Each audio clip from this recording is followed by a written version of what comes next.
네, 안녕하세요. 입니다. 아까 좀 전에 이제 그 모두에 말씀드린 것처럼 오늘은 그 성능 기반 내풍 설계가 무엇인지, 그다음 왜 필요한지, 그다음에 그 지침과 관련된 내용들이 어떻게 사용될 수 있는지에 대해서 말씀을 드리도록 하겠습니다.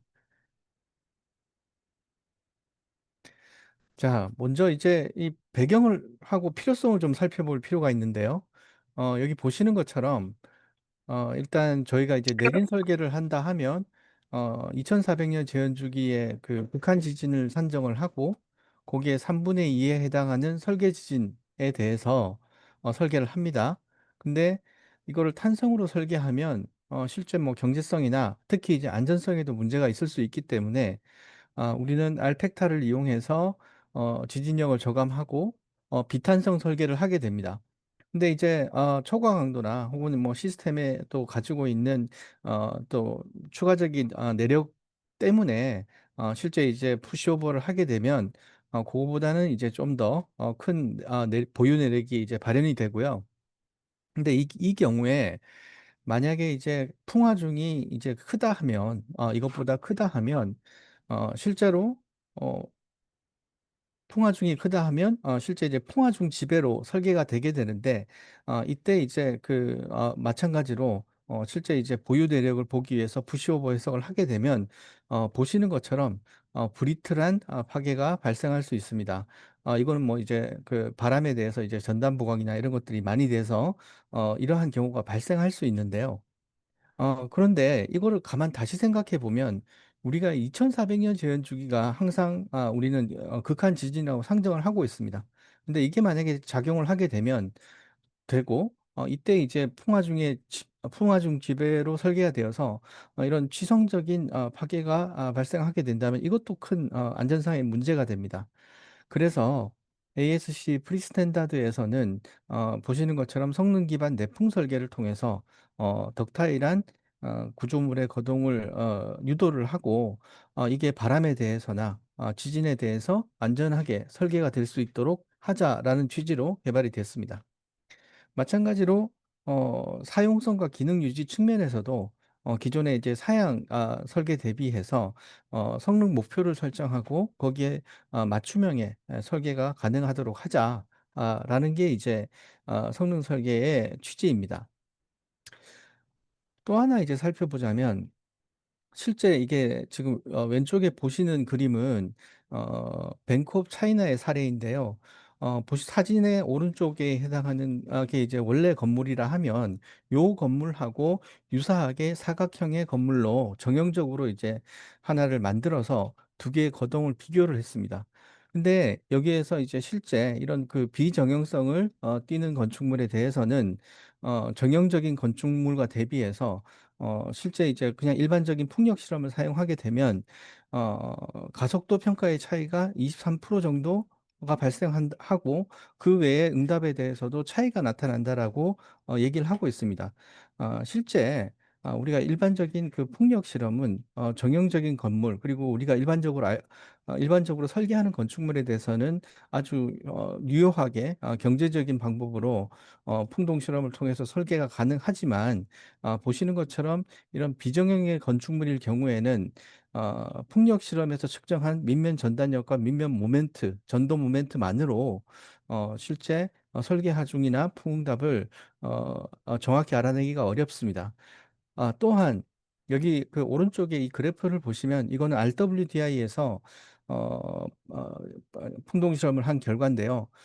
이거는 보면 원래 대부분의 이제 건물들이 동적 모드가 1차 모드에 대해서 주로 작용을 하기 때문에 1차 모드만 고려해서 풍응답을 평가하게 됩니다. 근데 유연한 건축물일 경우에는 2차 모드 또 1차 모드에 포함이 돼서 실제 풍응답이 변화가 발생하게 됩니다. 보시는 것처럼 유연한 건물에 대해서 보시는 녹색의 선과 같이 1차 모드만 고려한 경우에 대비해서 실제 1차 모드와 2차 모드를 함께 고려하게 되면 보다 큰 가속도가 나타나는 걸 보실 수 있습니다. 이와 같이 비정형적인 건물이나 또 결합 진동 모드를 나타내는 건물, 그다음에 고차 진동 모드가 또 영향을 미치는 건물 등은 일반적인 풍력 실험만으로는 해결하기가 어렵습니다. 그래서 여기 보시는 ASC의 ASC 매뉴얼에서도 실제 고차 진동 모드가 전체 거동에 영향을 미칠 경우에는 풍력 실험의 결과를 풍압 적분의 기법으로 검증할 것을 제시하고 있습니다. 여기서 이제 풍압 적분이라 하면 무엇이냐 하면 실제 우리가 일반 풍동 실험을 수행하게 되면 풍압 실험을 수행합니다. 외장재용 풍압을 이제 그 설계 풍압을 이제 도출하기 위해서 하는데 그때 각 풍압공에서 시계열 풍압 데이터를 다 측정을 하게 됩니다. 따라서 이 측정된 풍압을 면적에 대해서 적분하게 되면 높이별 풍력을 알 수가 있고요. 그 풍력을 이용하게 되면 우리가 실제 고차 모드도 고려할 수 있고 비정형적인 거동을 함께 고려할 수 있는 해석을 수행할 수 있습니다. 따라서 우리가 일반적인 풍력 실험 이외에 비정형성을 띠거나 결합 진동 모드 등이 나타나는 경우에는 통합 적분을 통해서 시계열 해석을 수행하고 풍응답이나 풍화중을 보다 신뢰성이 높게 평가하는 것이 필요합니다. 실제로 이러한 그 사항들이 있기 때문에 그러한 그 성능 기반 내풍 설계의 방법들이 풍합 적분을 이용한 시계열 해석의 방법들이 적용된 사례들이 많이 있는데요. 여기 오른쪽에 보시면 요거는 이제 2013년 도의 논문 자료입니다. 일본의 동경에 가면 트리가 있는데 여기서 이 스카이 트리는 통신탑의 역할을 하기 때문에 실제 극한 지진 상에서도 탄성적인 거동을 하도록 설계가 되어 있습니다. 또한 바람에 대해서도 실제 풍진동이나 그다음에 풍화중에 대해서 유리하도록 설계가 되어 있습니다. 그러기 위해서 보시는 것처럼 진동 제어 장치 들이 설치되어 있는데 이러한 그 효과들에 대해서 시계열 풍력 데이터를 이용해서 이용한 해석을 이용해서 그 성능을 다 검증을 했습니다. 또한 여기서도 보시면 이거는 2011년도에 해당되는 건데요. 제주 월드컵 경기장에 대해서도 보시는 것처럼 풍압 데이터를 이용해서 실제 그 풍응답을 해석한 또 사례입니다. 최근에는 요거는 이제 왼쪽에 있는 건물은 어, 텍사스의 오스틴 타워인데요. 여기에서도 보시는 것처럼 구조 시스템이 일반적인 건물과는 좀 다릅니다. 그래서 실제 이제 풍압 데이터를 이용한 시계열 해석이 이루어졌고요. 그다음에 그거를 기반으로 성능 기반 내풍 설계를 수행했습니다. 이를 통해 안전성을 확보함과 동시에 실제 구조 물량을 절감하거나 혹은 또 저감된 풍화중에 의해서 풍화중으로 실제 터프하기 물량이나 이런 것들이 절감되는 효과를 보았다고 합니다. 자, 그러면 실제 이제 그 성능 기반 내풍 설계를 하기 위해서는 우리나라 같은 경우에는 기준에 그게 허용되어야 합니다. 그래서 KDS 2022에서 보시는 것처럼 성능 기반 내풍 설계가 도입되어 있고요. 그때 실제 어떻게 한다라는 전반적인 프로세스와 주요 사항들을 제시해 놨습니다. 그래서 요거를 근거로 해서 우리가 성능 기반 내풍 설계를 수행할 수 있습니다. 여기서 이제 주요한 사항이 보시는 것처럼 어, 어, 성능 기반 내풍 설계에서는 구조물에 제한적인 비탄성 거동을 허용하기 때문에 우리가 비탄성에 대한 비탄성적인 풍화중에 대해서 비탄성적인 설계를 할 수 있습니다. 그때 우리가 이제 사용할 수 있는 반응 수정 계수로 2.0 이하의 값을 적용하는 것을 제시하고 있고요. 또 실제로 이제 성능 기반 내풍 설계를 하기 위한 최소 목표 성능 수준도 실제 수평 진동 사용성과 변이 사용성, 구조 안전성에 대해서 제시를 하고 있습니다. 모두에 말씀드린 것처럼 기준에 있는 내용만으로는 실제 실무에 적용을 하는 네. 방법을 구체적으로 알기 어렵기 때문에 항공학회와 구조기술사회에서 지침을 올해 8월에 발간을 했습니다. 거기서 이제 그 해당하는 내용의 개요를 좀 살펴보면 실제 이제 사양 설계에 대해서는 KDS 기준이죠. 그거는 이제 등가정적 풍화중을 이용해서 이제 탄성 설계를 하는 걸로 되어 있습니다. 근데 성능 기반 내풍 설계 같은 경우에는 말씀드린 바와 같이 500년 또는 900년 지연주기 풍화중이 작용을 하였을 때 제한적인 비탄성 거동을 허용하는 게 가능하고요. 그다음 두 번째는 사형 설계 같은 경우에는 등가정적 풍화중을 이용해서 선형 정적 해석을 수행하고 부재를 설계하게 됩니다. 근데 성능 기반 내풍 설계는 통합 적분을 통한 시계열 풍력을 이용해서 선형 또는 비선형 해석을 수행하고 그 결과를 이용해서 허용 기준과 비교하고 성능 목표를 만족하는지 여부를 판단해서 설계를 하도록 하고 있습니다. 그래서 마지막으로 보시는 것처럼 사양 설계 같은 경우에는 뭐 부재력의 비, 뭐 최상층 변이 비 이런 것들로 이제 결정이 되게 되고 성능 기반 내풍 설계 같은 경우에는 수평 진동 가속도, 최대 변이, 그다음에 어, 어, DDI라고 해서 데미지 데포메이션 인덱스, 제한적 비탄성 거동에 대한 제한치, 잔류 변이, 저사이클 피로 이런 것들에 대한 세부적인 허용 기준을 바탕으로 설계를 하도록 되어 있습니다.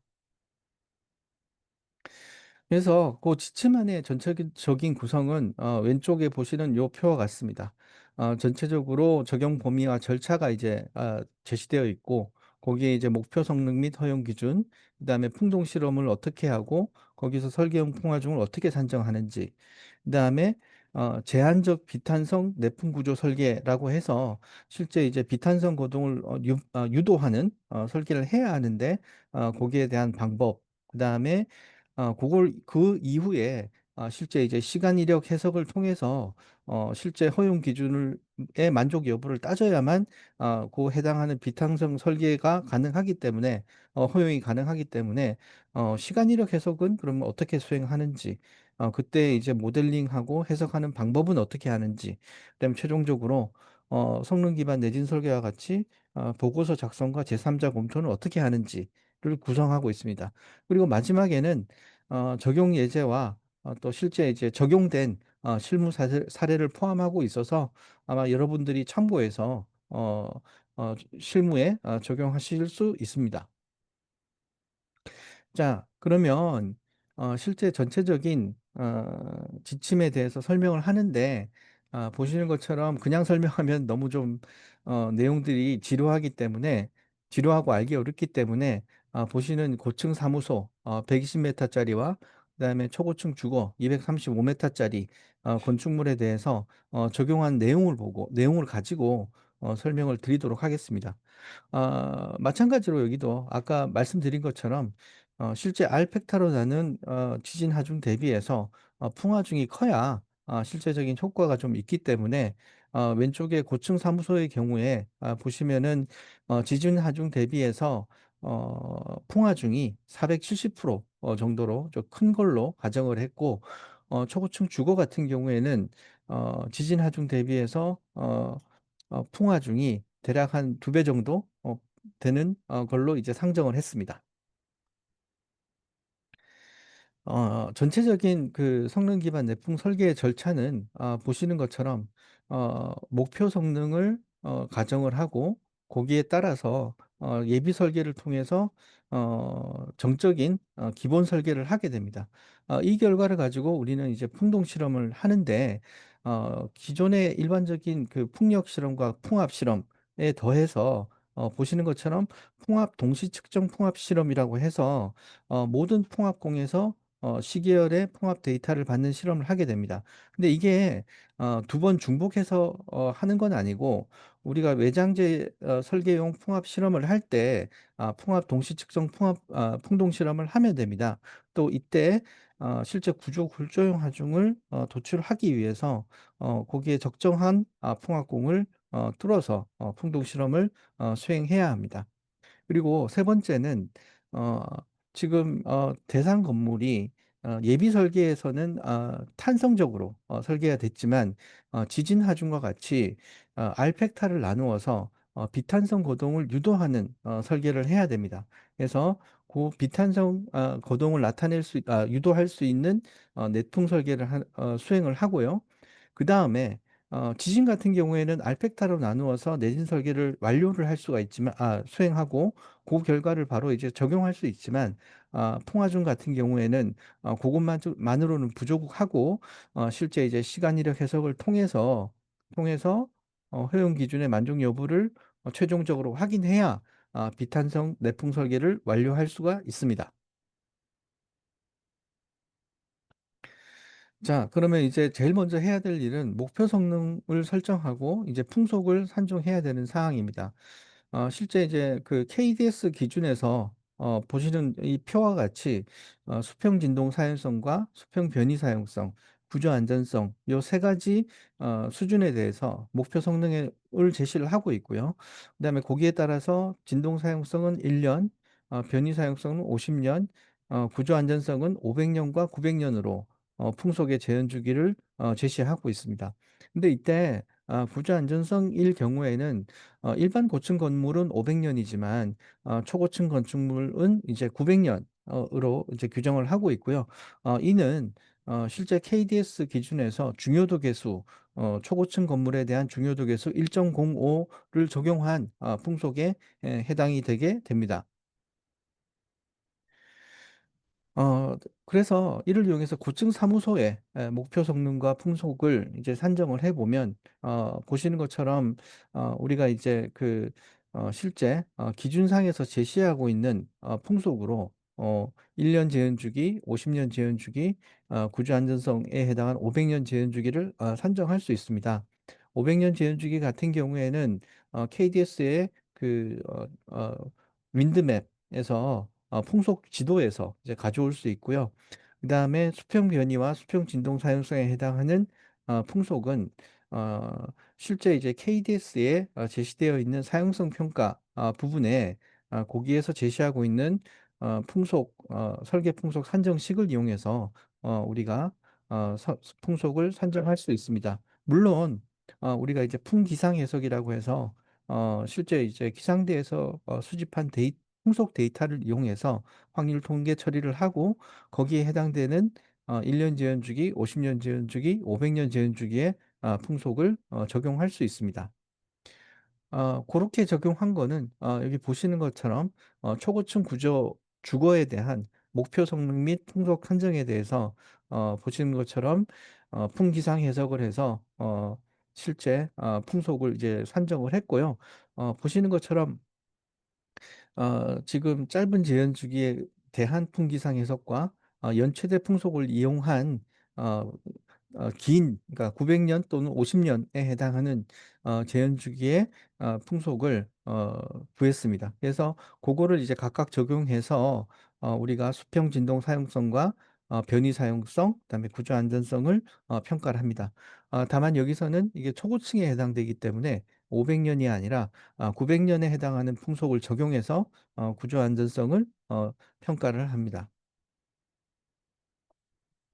자, 아까 그러고 나서 이제 대상 건물에 대해서 예비 설계를 하고 이제 풍동 실험을 이제 수행을 해야 됩니다. 고층 사무소 같은 경우에 예비 설계는 보시는 것처럼 500년 재현 주기에 이제 풍화중을 구하고 그다음에 실제 50년 재현 주기에 대해서 풍화중으로 변이를 체크하게 됩니다. 그리고 물론 마찬가지로 지진이나 여타의 하중과 어, 조합해서 부재 설계를 수행을 해야 되고요. 그 결과를 그 설계를 바탕으로 기본 설계를 하게 됩니다. 그러면 거기서 나타나는 이제 구조 동특성 자료 등을 이용해서 풍동 실험에 적용을 하고 풍동 실험을 수행하게 됩니다. 보시는 것처럼 실제 이제 우리가 일반적으로 하고 있는 풍력 실험, 풍압 실험, 뭐 풍환경 실험도 포함할 수 있습니다. 수행을 할 수가 있고요. 지금 근데 거기서 이제 하나 더 챙겨야 할 게 있습니다. 보시는 것처럼 우리가 실제 이제 높이별 풍하중, 시계열 풍력을 알아야 하기 때문에 어, 실제 풍압 데이터를 이용해서 그 해당하는 높이의 풍력을 산정을 할 수가 있습니다. 이를 위해서 실제 이제 각 풍합공에 측정되는 풍합을 모든 점에서 동시에 이제 측정을 해야 되고요. 일반적으로 현재는 모든 풍동 실험소에서 전점 동시 풍합 측정을 하고 있습니다. 다만 구조 골조용 하중을 측정하기 위해서 이끌어내기 위해서 거기에 해당하는 이제 풍합공을 좀 배치할 필요가 있고요. 뭐 경우에 따라서 실제 이제 그 외장재용 풍합 실험을 할 경우에는 외장재가 없는 그 콘크리트 벽면이나 이런 데는 풍합공을 뚫지 않는 경우가 있습니다. 그런데 실제 우리가 성능 기반 내풍 설계를 수행하기 위해서는 구조 골조용 하중을 산정할 수 있도록 풍합공을 조밀하게 그리고 균등하게 배치할 필요가 있습니다. 그리고 마찬가지로 이제 실제 측정 시간 간격도 거기에 부합하도록 짧게 측정을 해야 됩니다. 마찬가지로 초고층 주거에 대해서도 기본 설계를 수행하고 그 데이터를 이용해서 보시는 것처럼 풍동 실험을 수행합니다. 일반적으로 보시는 것처럼 축방형별 최대 풍력을 구하고 그다음에 조합 계수를 도출해서 구조 설계를 할 수 있는 풍력 실험을 수행을 하고요. 그다음에 두 번째로는 풍합 데이터를 이용해서 보시는 것처럼 외장재용 풍합을 설계 풍합을 도출을 합니다.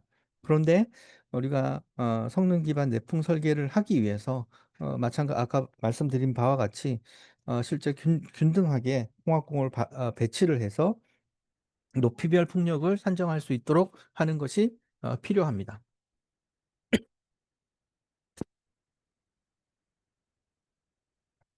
풍동 실험을 하고 나면 우리가 이제 설계용 풍화중을 등가정적 풍화중을 도출하게 됩니다. 그런데 우리는 이것을 이용해서 비탄성 거동을 유도하는 비탄성 설계를 해야 되고요. 그걸 하기 위해서는 지진과 마찬가지로 알펙타를 이용해서 등가정적 풍화중을 약간 낮춰줘야 됩니다. 그래서 그거를 설명하기 위해서 일단 요거를 좀 먼저 설명을 드려야 될 것 같은데요. 탄성 설계용 등가정적 풍화중이 어떻게 구성이 되어 있는지 한번 보겠습니다. 이렇게 지붕 구조물이 있다 하면 여기에 이제 바람이 불게 된다 하고요. 그때 이제 평균적으로 얘를 이제 띄우는 부합이 발생하게 됩니다. 그래서 이 성분이 평균 풍화중을 만들고요. 두 번째로 바람에는 실제 이런 변동 성분이 있습니다. 이 변동 성분에 의해서 대상 구조물은 스테디 스테이트하게 뭐 준정적으로 이제 지붕이 아래 위로 이제 들려지겠죠. 그래서 그 들려지는 하중이 이제 변동 풍화중으로 작용하게 됩니다. 그런데 이 변동 풍화중에 의해서 유연한 지붕 구조물이나 혹은 유연한 건축물 같은 경우에는 보시는 것처럼 공진이 발생을 하게 됩니다. 이 공진으로 인해서 결국은 지진 하중과 같이 공진 풍화중이 발생을 하게 됩니다. 관성력이 되는 거죠. 그래서 실제 이제 풍화중은 평균과 변동, 공진 요 세 가지 성분이 같이 합해져서 구성되어 있다고 보시면 됩니다. 마찬가지로 요거를 실제 이제 그 고층 건물에 대해서도 보면 이렇게 평균에 대한 성분과 그다음에 그 비공진 그러니까 변동에 대한 성분과 요걸로 인해서 발생하는 공진에 대한 관성력 요 세 가지가 조합이 돼서 어 여러분들께 그 등가정적 풍화중으로 이제 제공이 됩니다. 근데 요때 요 변동 성분과 그다음에 실제 이제 관성력에 해당하는 부분은 각각이 최대가 동시에 하지 않기 때문에 보시는 것처럼 WB와 WR이라는 계수를 이용해서 조합을 하게 됩니다. 여기까지 이제 너무 구체적으로 알기는 좀 말씀드리려면 좀 더 이제 설명이 필요한데 그거는 이 자리에서 이제 하기엔 좀 시간이 걸릴 것 같고요. 어쨌든 이렇게 세 가지의 이런 성분이 있다 하면 이때 알펙타 그러니까 최대값이 2.0이죠. 요 2.0 이하의 값을 이용해서 실제 요 공진 성분만 이렇게 떨어뜨리게 됩니다. 그래서 이 빨간색의 공진 성분을 더해서 보시는 것처럼 비탄성 설계를 하기 위한 등가정적 풍화중을 산정하게 됩니다. 실제 이제 우리는 파란색으로 해서 기본 설계 때, 예비 설계 때 탄성에 대해서 설계를 했고요. 그 다음에 이제 보시는 것처럼 이렇게 빨간색에 어, 이 파란색보다 좀 더 적어진 R팩터로 나눠진 요 풍화중에 대해서 풍화중으로 대상 구조물을 한 번 더 설계를 하게 되면 해당하는 건물은 500년이든 900년이든 극한 풍화중이 왔을 때 일부 부재에 대해서 약간의 비탄성 고동이 유도가 될 수 있습니다. 그리고 이 알펙타를 실제 이제 그 공진 성분에만 나누는 이유는 뭐 기존의 문헌에서 연구한 결과들이 있는데 실제 이제 그 지진 하중과 유사한 어, 동적 거동을 나타내는 성분인 요 공진 성분에 R 값을 적용하는 게 보다 타당하다라는 선행 연구들을 바탕으로 해서 요렇게 지금 제시를 했고요. 실제 이제 이 2.0에 대한 값도 여기에 대한 안전성을 고려해서 2.0 이하로 이제 제시를 했습니다. 그래서 고층 건축물에 대한 고층 사무소에 대한 비탄성 내풍 설계는 보시는 것처럼 풍 방향과 풍 직각 방향에 대해서 각각 알펙타 1.5를 적용해서 보시는 것과 같이 비탄성 설계용 등가정적 풍화중을 한정하였습니다. 여기 지금 왼쪽에 그림에서 보시는 바와 같이 풍방향, 그러니까 바람이 불어오는 쪽에 해당하는 그 풍화중은 평균과 비공진, 공진 이렇게 세 가지 성분이 있는데 요 평균의 성분들이 크기 때문에 실제 공진 성분 파란 거에 알팩타 1.5를 나누어도 한 16% 정도밖에 저감이 안 됩니다. 하지만 풍직각 방향에 대해서는 평균이 제로이기 때문에 그러니까 바람이 이렇게 불 때 실제 와 발생에 의해서 이 풍직각 방향으로 발생하는 진동에 의해서 발생하는 풍직각 방향의 풍화중이 되기 때문에 보시는 것처럼 요 파란색에 해당하는 공진 성분을 알펙타 1.5로 나누게 되면 전체적으로 풍화중은 26% 정도 이제 줄어들게 됩니다. 그래서 이렇게 지금 줄어든 풍화중을 가지고 한 번 더 재설계를 하게 되면 보시는 것처럼 철근의 물량 혹은 또 단면까지도 이제 줄일 수는 있습니다. 본 예제에서는 단면을 그대로 두고 일단 철근의 물량만 줄였는데 보시는 것처럼 1200톤에 해당하는 철근이 9000톤까지 이제 줄어드는 걸로 보실 수 있습니다. 근데 이거는 현재 이제 예제이므로 여기에서 이렇게 줄어드는 물량이나 이런 것들이 좀 많이 줄어들게 보이는 거고 실제 이제 건물 같은 경우에는 여러 가지 설계상의 제약 사항들이 있어서 이만큼 줄지 않을 수도 있습니다.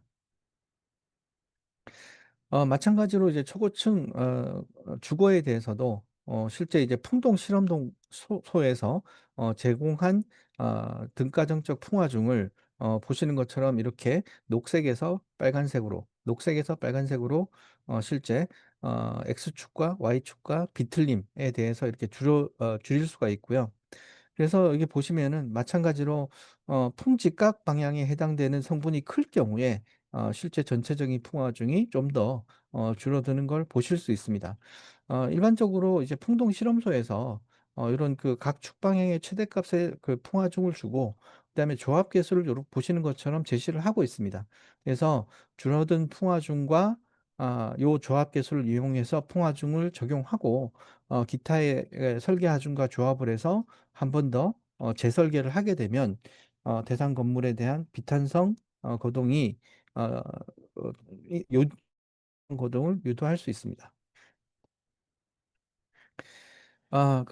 그럼 요렇게 되면 일단은 그 대상 건물이 우리 왜 지진 하중을 알팩터로 나누어서 그 알팩터로 나누어진 지진 하중으로 실제 이제 건물을 설계하게 되면 지진이 실제 발생했을 때 비탄성적인 안정적인 거동을 보일 거다.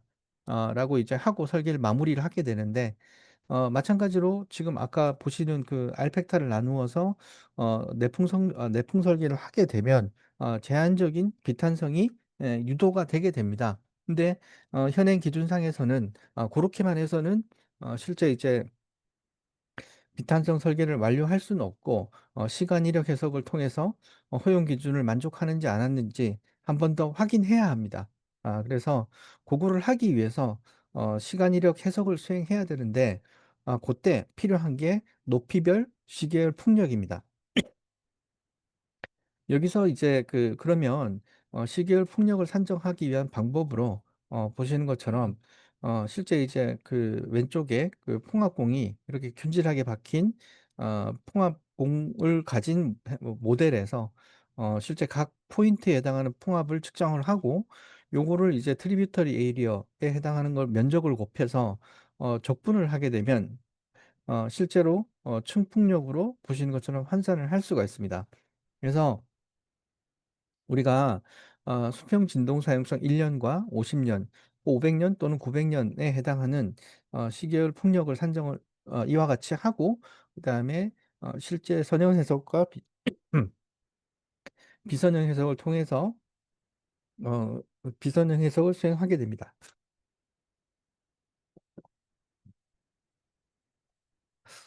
이게 제가 이렇게 온라인으로 하는 게 좀 익숙하지 않다 보니 제 말만 하고 여러분들이 어떤 반응을 보이시는지 얼굴을 보질 못하니까 조금 당황스럽긴 한데 혹시 듣다가 너무 이게 이상하다, 이게 뭔지 모르겠다 이런 게 있으면 벨 눌러주시면 답 드리겠습니다. 네. 전혀 이상하지 않고 잘 듣고 있습니다. 네. 네. 그래서 이렇게 지금 풍합 적분을 통해서 이제 충풍력을 이제 산정을 하게 되는데요. 이때 하나 이제 제한 사항이 있습니다. 현행 기준에서와 같이 실제 이제 주변 건물에 의해서 풍력이나 시계열 풍력이 작아질 수 있기 때문에 여기서도 마찬가지로 풍화중 영향에 대해서 80%, 그러니까 그러니까 풍화중 영향을 기준으로 해서 전체 풍화중 원래 그 기준에 대한 풍화중 대비해서 80% 이상을 쓰도록 돼 있습니다. 근데 실제 이제 주변에 대한 영향이 없거나 혹은 단독으로 이제 풍동 실험을 한 번 더 해서 실제 건물의 형상에 따라서 이게 저감된 거다라고 하는 걸 밝히게 되면 실제 우리가 보시는 것처럼 50%까지 풍력을 완화해서 적용할 수 있습니다. 그러면 그리고 또 하나, 우리가 또 생각해야 되는데, 시간 이력 해석을, 바람에 대해서 할 때는, 실제로 이제 뭐, 1시간 이상 수행해야 되는 경우가 있습니다.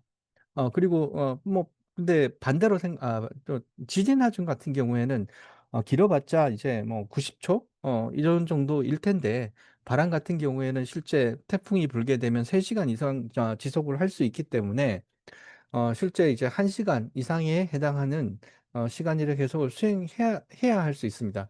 근데 그거를 36개 풍향 전체에 대해서 이렇게 할 수는 없으니까 특정하게 하중 영향, 즉 뭐 변이가 제일 크다든지 큰 풍향이라든지 전도 모멘트가 제일 큰 풍향이라든지 혹은 뭐 X축과 Y축의 그 응답의 SRSS 값이 제일 큰 거라든지 하는 기준으로 그걸 기준으로 실제 풍향을 선택해서 그 해당하는 풍향만 해석을 하도록 지금 제시를 하고 있습니다. 일단 KDS 기준에는 36개 풍향 중에서 최소 한 2개 이상의 풍향에 대해서 해야 된다라고 제시를 하고 있고요. 근데 이제 실제로 ASC 프리스탠다드나 여타의 를 보면 그것만으로는 조금 부족한 케이스가 생기게 됩니다. 보시는 것처럼 실제 이렇게 사분면으로 나누어서 실제 각 해당하는 사분면에 사분면에서 각 축방향별로 최대가 되는 값, 또 또한 SRSS, 그러니까 X축과 Y축의 응답을 SRSS로 조합해서 또 최대가 되는 풍향, 이런 것들을 선택해서 실제 시간 이력 해석을 수행하고 수행해야 안전성을 이제 담보할 수 있기 때문에 최소 이제 2풍향이지만 그것보다는 한두 풍향 정도 더 선택을 하게 되는 경우가 많을 것으로 생각됩니다. 보시는 것처럼 이런 네모 반듯한 건물인 경우에는 바람이 X축과 Y축 이렇게 불 때 그때의 뭐 X축의 최대, 그다음에 Y축의 최대 요거에 대해서 이제 하면 대부분 다 해결이 되고, 또 뭐 혹시나 하나 더 추가하자면 요게 X축과 Y축이 서로 이제 조합돼서 최대가 되는 풍향 하나 정도 더 선택을 해서 하면 됩니다. 근데 이게 비정형일 경우에는 실제 이제 각 3분면별로 그러한 영향들이 다르게 나타날 수 있습니다. 근데 우리가 이제 그 풍압 적분을 통해서 풍력을 구한다는 거는 결국은 특정한 그 한 포인트의 풍압에 해당하는 부분을 가지고 적분을 해서 구하는 거기 때문에 어 실제는 약간의 오차가 있을 수 있습니다. 무슨 얘기냐? 풍력 같은 경우에는 실제 이제 그 하나의 그 강체 모델을 통해서 강체 모델을 설치하고 그 하부에 로드셀을 설치해서 밑면 전단력과 밑면 전도 모멘트를 측정을 하게 됩니다. 따라서 높이별로 실제 작용하는 풍력을 우리가 알 수는 없지만 그 해당하는 풍력이 기계적으로, 그러니까 아날로그적으로 적분이 돼서 정확하게 밑면 전단력과 전도 모멘트로 측정이 될 수 있습니다. 따라서 실제 우리가 국부적인 그 풍압 데이터를 다 면적 적분해서 한 결과와 풍력 실험의 결과 두 개를 비교를 해서 풍력을 비교를 해서 '아 이게 적정하구나.'라는 거를 한번 검증할 필요는 있습니다. 그래서 지침에서는 보시는 것처럼 실제 이제 풍압 적분을 해서 나타나는 파워 스펙트럼과 실제 이제 풍력 실험을 해서 나타나는 파워 스펙트럼이 두 개가 비슷한지, 혹은 보시는 것처럼 평균 풍력의 분포가 실제 좀 비슷한지, 혹은 이제 풍력 계수가 비슷한지, 이런 것들을 좀 따져서 풍압 적분한 시계열 풍력이 적정하다의 여부를 판단하도록 하고 있습니다.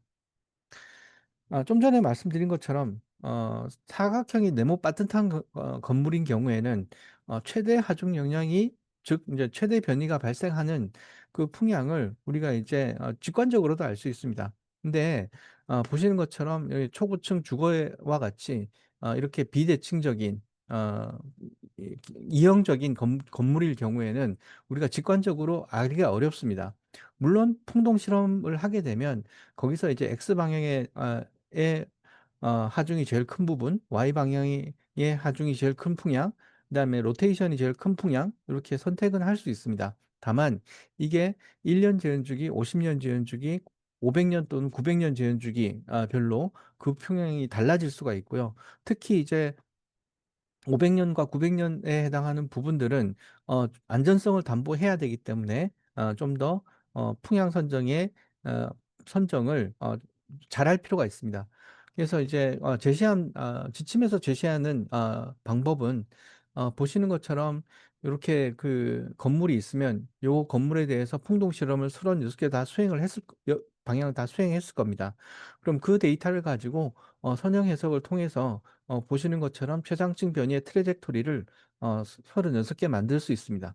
그럼 여기에 해당하는 각 분야의 트래젝토리의 최대를 보시는 것처럼 꼭지점을 찍어서 하나하나 그릴 수 있고요.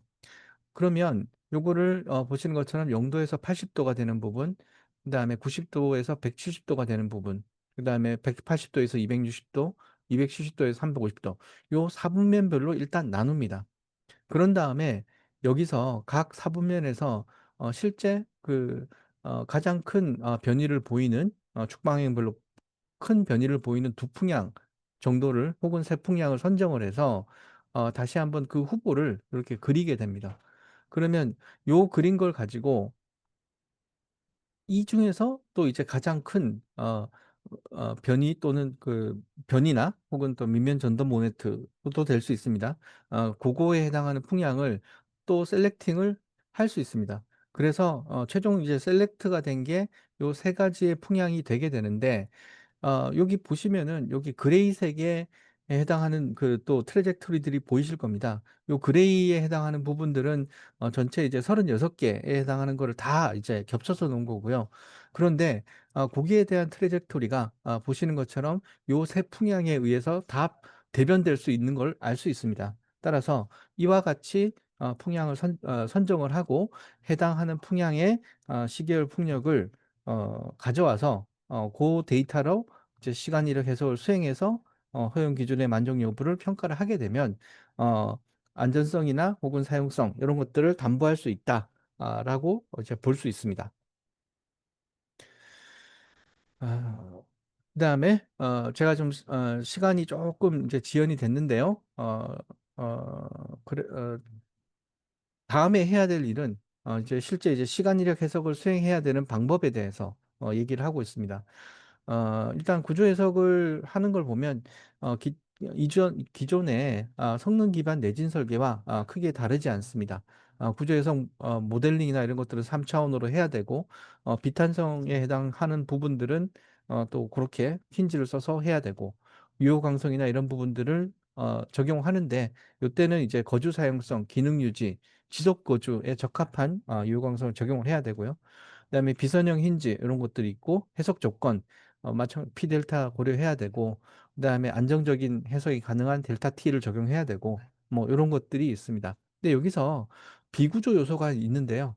실제 이제 그 비구조 요소가 진동 사용성이나 아니 변이 사용성 수준에서 거기에 강성에 영향을 미치는 부분들이 있을 수 있습니다. 그렇게 될 때에는 요거를 반영할 수 있는데 일반적으로 뭐 안전 측의 이제 검토를 위해서는 요 부분은 반영을 안 하는 게 적정하지 않을까라는 생각이 듭니다.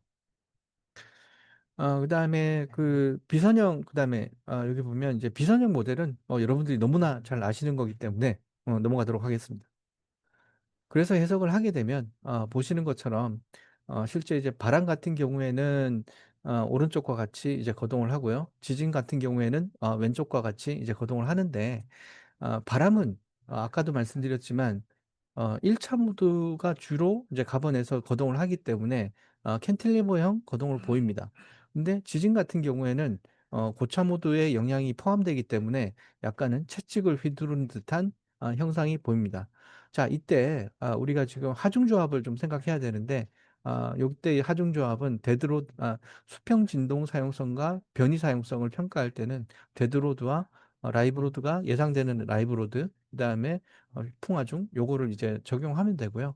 무제 안정성도 데드로드, 라이브로드, 그다음에 풍화중 이렇게 되는데 요 라이브로드는 기준에 따라서 저감된 활화중을 적용해야 합니다. 그리고 지진과 마찬가지로 중력 하중을 먼저 적용하고 시계열 풍력을 해석을 해야 되고요. 거기에 이제 피델타 효과나 이런 것들은 포함해야 합니다. 근데 제가 옛날부터 이제 그 풍동 실험 하면서 많이 들었던 얘기인데 풍동 실험이 실제하고 맞냐? 계속 많은 질문들이 있었습니다. 그래서 그때 이제 많은 계측도 하고 실제 풍동 실험의 결과와 비교했는데 보시는 것처럼 요거는 이제 고층 건물에서 가속도를 측정한 결과입니다. 동그라미가 이제 가속도 측정한 결과고 실제 여기 이제 그 요 선이 해석한 결과입니다. 보시는 것처럼 안전 측에 그리고 또 정확하게 거의 유사하게 실제 이제 풍동 실험 결과가 실제 풍답을 잘 예측하는 것을 볼 수 있습니다. 그래서 그 다음으로 이제 해야 될 일은 해석이 끝나면 결국은 이제 그 허용 기준의 평가가 필요합니다. 그래서 보시는 것처럼 제일 첫 번째가 이제 수평 진동 사용성 평가인데 어, 우리나라에서는 10분간 평균 풍속을 사용하고 그다음에 그 평가 시간을 이제 10분으로 하고 있습니다. 그러기 때문에 10분의 샘플을 5개 정도 만들어서 그거에 대한 평균값 그러니까 어떻게 보면 샘플 평균이죠. 그걸 가지고 실제 이제 풍 진동의 값을 예상하는 풍 진동을 산정하고 뭐 기준과 비교하면 됩니다. 초고층 주거에서도 마찬가지로 똑같이 되는데요. 실제 이제 이런 3차원 해석을 하게 되면 평면상의 각 위치에서 우리가 모든 값들을 얻을 수 있기 때문에 보다 이제 그 사용성이나 이런 것들을 뭐 높은 수준의 품질을 만족할 수 있도록 맞출 수 있고요.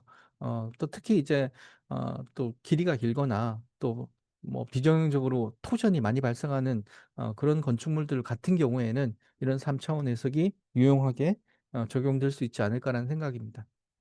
그리고 또 하나가 그 다음으로 이제 50년 재현 주기, 그러니까 변이 사용성인데요. 최대 변이비도 이제 물론 이제 만족을 해야 되지만, 실제 그 변형 손상 지수라고 하는 게 있습니다. 그래서 요거는 외장재가 실제 이제 기능이나 이런 것들을 유지할 수 있도록 이제 그러니까 평가하는 식인데, 요거를 적용하는 이유는 실제 해당하는 그 변형, 그러니까 전단 변형에, 그러니까 구조물이 바람에 의해서 횡변이를 발생시킬 때 그때 외장재가 이제 받을 수 있는 변형을 그래도 실제보다 가깝게 산정할 수 있는 방법으로 요런 변형 손상 지수가 쓰입니다. 그래서 이러한 값들이 이제 만족하는지 또 보게 됩니다. 그래서 보시는 것처럼 최대 변이도 5개의 샘플로 샘플 평균으로 만족 여부를 확인하고요. 실제 이제 그 DDI의 값도 보시는 것처럼 각 인면에서 모든 데이터를 이제 뽑아서 보시는 것처럼 허용 기준의 만족 여부를 확인하게 됩니다. 그리고 실제 50년에서는 모든 부재가 이제 탄성 범위 이내에 머물러야 되기 때문에 그러한 것들이 탄성 범위 이내인지 확인해야 하고요. 그다음에 실제 이제 그다음에 해야 될 일은 이제 구조 안전성 평가인데, 일단 그 500년 고층 건물에 대해서는 500년, 실제 초고층에 대해서는 900년에 해당하는 풍응답으로 이제 허용 기준을 평가하게 됩니다. 여기서 이제 하나 주의해야 할 거는 지진은 짧은 시간에 실제 이제 평균 성분이 없이 좌우로 이제 움직이는 하중이기 때문에 이나 바람 같은 경우에는 평균 성분이 가해지고 그다음에 거기에 변동 성분이 작용을 해서 실제 이제 그러니까 이력이 발생하게 됩니다. 근데 요 그림에서 보시는 것처럼 실제 이제 바람이 이제 평균 성분에 의해서 작용이 되고 그다음에 거기에 이력을 받아서 다시 이제 다른 반대 방향으로 이제 가야 된다 생각하면 그 나머지 이 잔류 변이에 해당하는 부분들이 회복되지 않고 계속 누적되는 현상이 발생합니다. 이걸 라체팅 효과라 하는데, 이런 라체팅 효과 때문에 구조 안전성이 저해가 될 수 있습니다. 그래서 이런 거를 이제 체크하기 위해서 보시는 것처럼 부재 항복도 이제 그 제한 범위 이내에 해야 되고,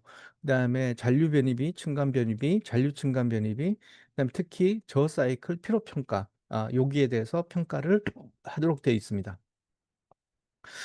실제 이제 그 구조 안전성에 대해서는 기본적으로 장시간에 피로나 아니면 비탄성 변형에 누적이 되는 걸 봐야 되기 때문에 1시간 풍답 샘플을 3개 작성해서 기대값을 산정하도록 되어 있습니다.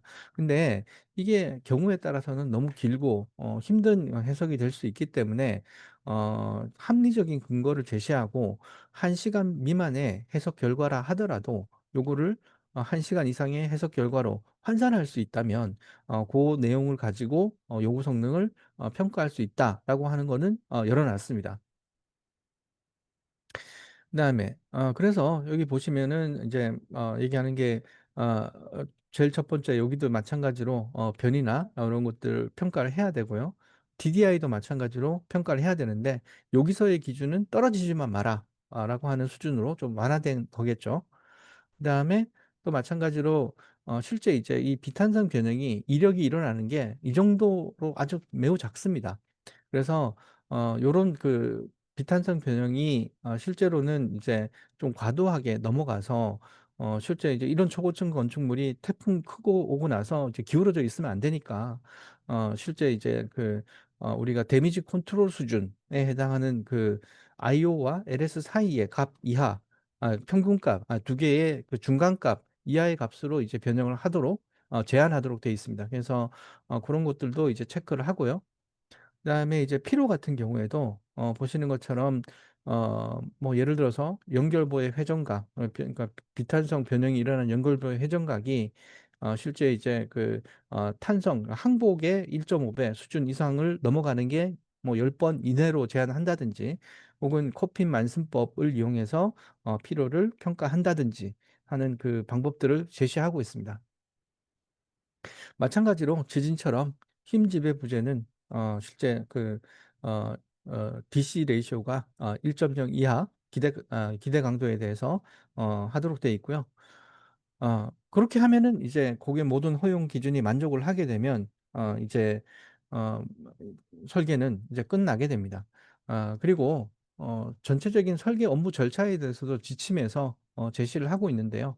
뭐 절차 첫 번째 같은 경우에는 실제 이제 건축물 안전 영향 평가 전에 이제 풍동 실험이 이제 수행이 될 거고, 그 뒤에 이제 실시 설계 때 이제 성능 기반 내풍 설계를 통해서 구조 심의를 통과하고, 그다음에 착공 전까지 이제 완료하게 되는 경우가 하나 있을 거고, 두 번째는 아예 그냥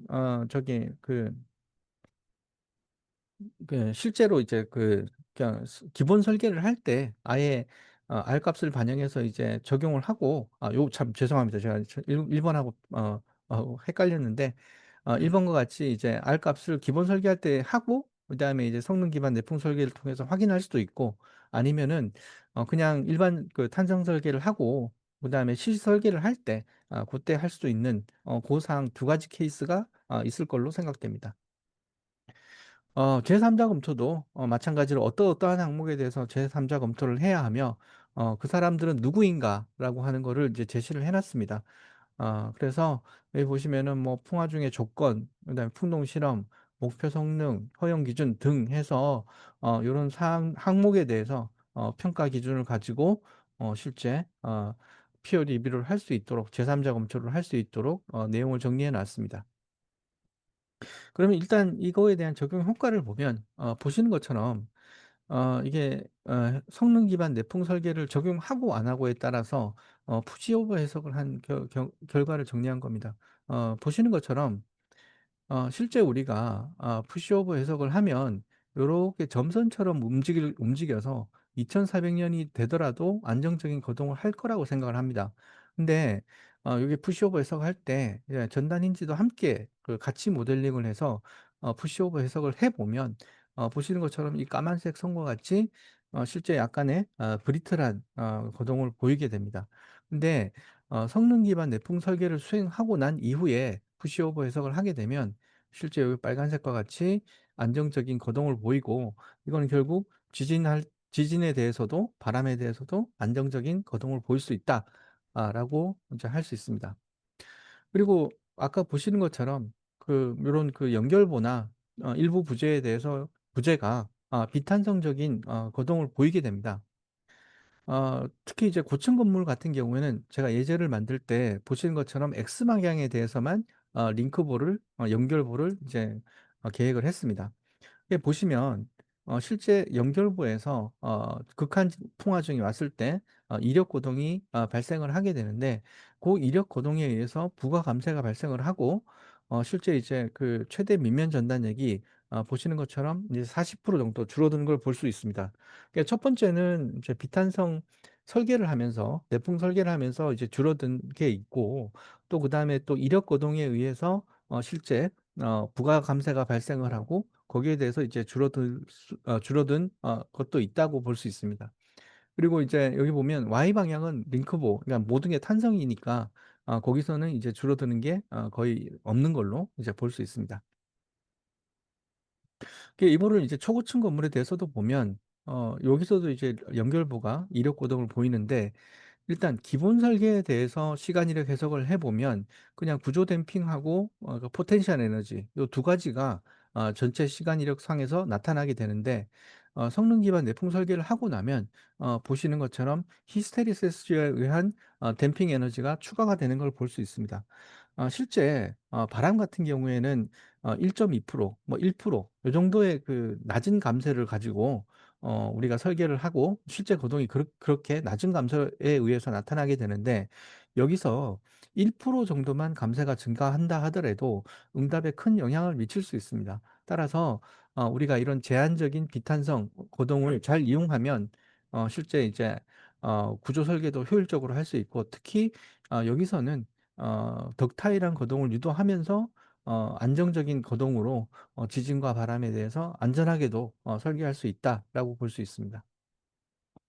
또한 아까 말씀드렸지만 실제 진동 사용성이나 아니면 DDI나 이런 값들을 3차원적으로 모든 위치에서 확인할 수 있으므로 우리가 이제 실제 최적으로 합리적으로 그리고 또 품질이 높은 건축물을 기능성이 높은 사용성이 높은 건축물을 설계할 수 있다라고 볼 수 있습니다.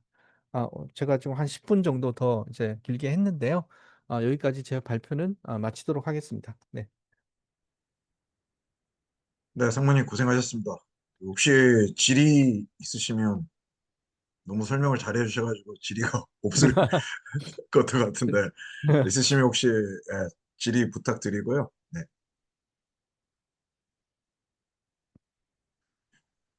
혹시 상무님 또 네, 부가적으로 하나 정도만 딱 강조해서 성능 기반 네, 설계를 했더니 이게 진짜 좋더라. 어떨 네. 때는 또 안 좋을 수도 있지 않겠습니까? 아, 정확한 평가다 보니까.